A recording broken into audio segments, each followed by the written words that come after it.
Effective bang kumuha ng tourist visa para magkaroon ng permanent residency? Pwede mong subukan, pero kung tatanungin mo, ang sagot ko, hindi. For me, having a student visa has a higher chance of getting permanent residency. Actually, madaming nagtatry na mag-tourist visa muna, tapos pagdating doon, hahanap ng paraan para makapag-stay. Pero ang totoo, karamihan sa kanila umuwi din.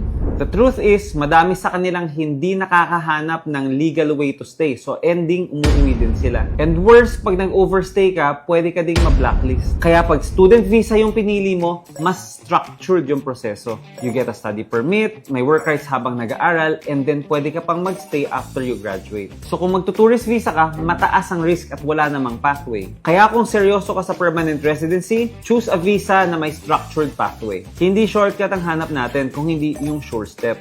Mas magaan sa isip at mas safe sa papel. Kaya kung gusto mong i-check kung qualified ka for a student visa o kung may mas bagay sa'yo na ibang bansa, message me now for a free consultation. Walang commitment, kwentuhan lang tayo.